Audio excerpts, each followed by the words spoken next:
Howdy ho, redneck followers. Today we're working on a 2014 Dodge Charger with a plaguing noise. I've replaced a bunch of parts on previous videos. The noise keeps coming back after a time. It changes every ride, changes with the temperature. It's been strange. So the original recommendation from the Dodge House service advisor was upper strut mounts, and the noise is in the front end, and we get this noise as we go over uneven roadways. So I'll show you what we got going.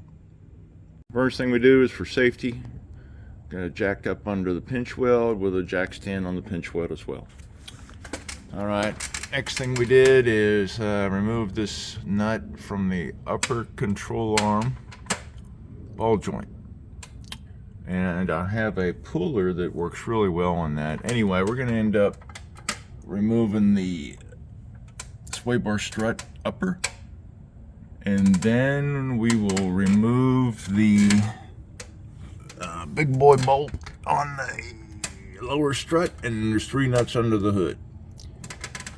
The puller I like to use is actually a tie rod end puller, but it works perfectly on this. Rather than beat on the casting, which you can do and loosen it up, I don't like to do that. I would rather not beat on the knuckle cast rather than use a puller if I got something that fits, and this works really well. 3/4 hex on there, and you just tighten it down and it'll pull that taper fit right out of there. No resistance hardly at all. This one here is a big nut. I think that's I forget the size, but it's good size, and it's got a locking mechanism, so you got to hold the lock nut, so you got to hold that square head on the other side to get that off. I'm going to put another jack under the lower control arm rotor area so that I can control what I'm doing. There's not much to these strut mounts. You got the coil spring isolator, and then internally it's got a metal sleeve, and it's mounted in rubber in the center. There's no way to really test it, I guess. I don't know. I mean, I had these apart, had that driver's side apart before, didn't see an issue, but the noise continued. So I got these on sale for $25 on Rock Auto on closeout, so it's a heck of a deal. The only thing you got to assemble is you got the bellows mud sleeve, that accordion that will go over here, and I'll show you that when I get to it.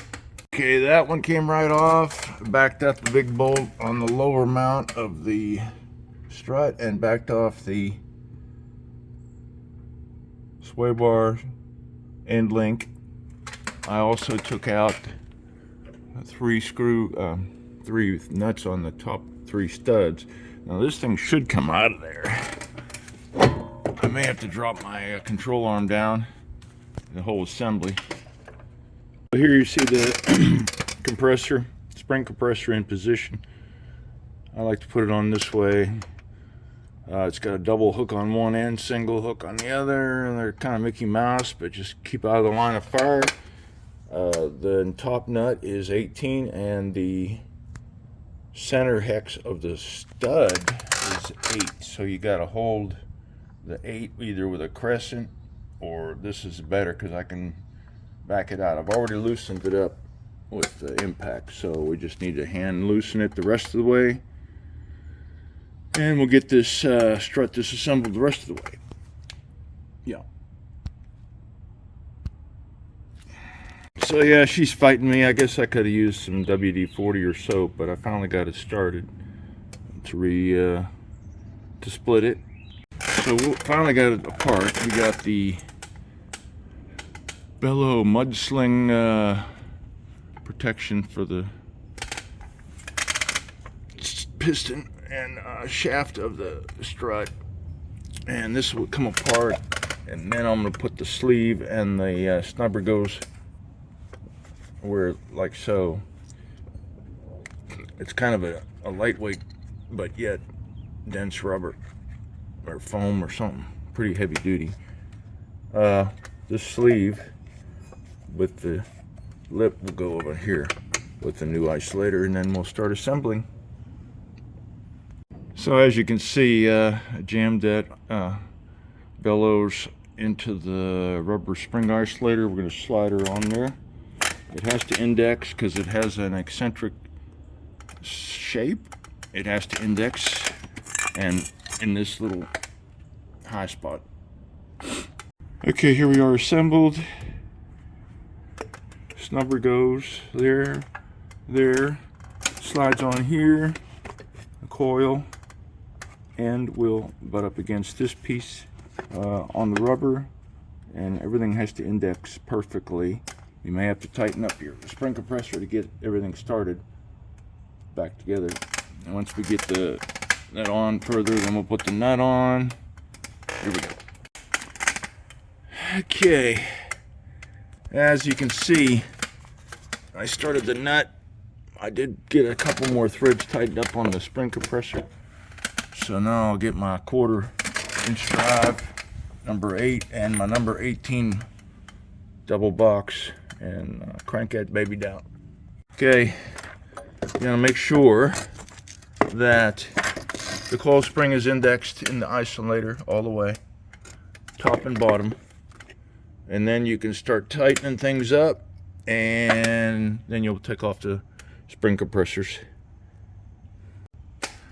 So, yeah, I caught my glove in the spring compressor as I was winding it with the impact wrench, but oh well, at least it wasn't my skin.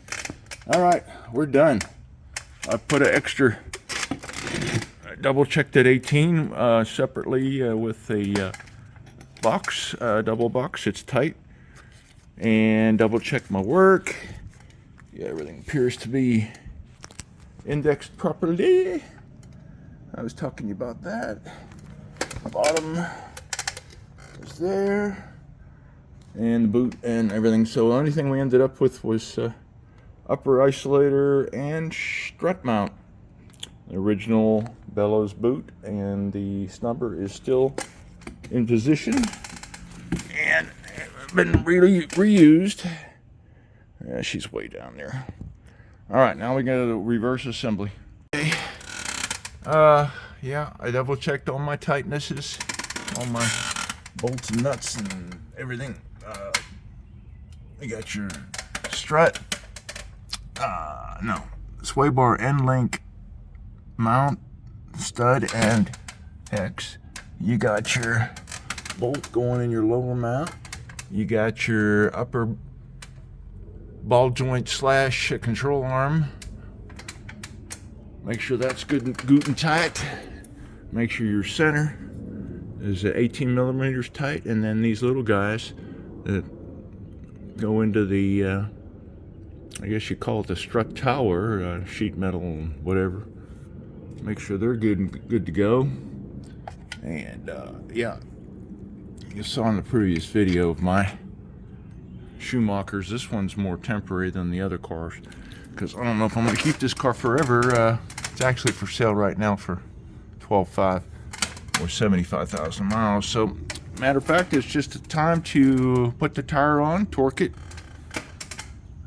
with my trusty top of the line DeWalt impact on. I determined that number 1 is a good number for tightening stuff up, and including my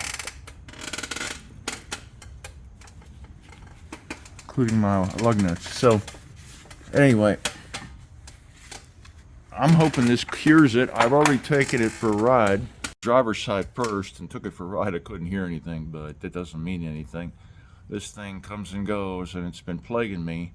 In previous videos, I've replaced a lower control arm, forward lower strut tension rod arm. I've replaced brakes here just a few nights ago because the anti-rattle shims were broken, and the spring-loaded tabs within the brake pad shims were broken and gone. I'll show you what that looks like. Here's the new ceramic brakes with the shims. That is the anti-rattle. It's got a spring-loaded piece here, and then inside this seated area, where my fingernail is, there's a 45-degree angled clip that holds the pad away from the rotor, and this one holds it towards the outer circumference of the rotor. And there's, of course, 4 of them per side. Now, here's one with everything still on it, though it has lost its tension on that internal angle piece. Here's, most of them were broken clean off, so those pads were rattling. Unfortunately, that was only one of many tiny noises that weren't really affecting the issue. Anyway, that's what we did today. I don't know if that's the best way to do it. That's the first time I've ever physically put on upper strut mounts on a strut. To avoid that, you can go ahead and just buy the whole assembly with spring included as a preloaded strut. They call it, I think, a quick strut. They're not that expensive, the Monroe brand, I mean, but mine aren't leaking, and so I decided to do it this way for $25 a piece.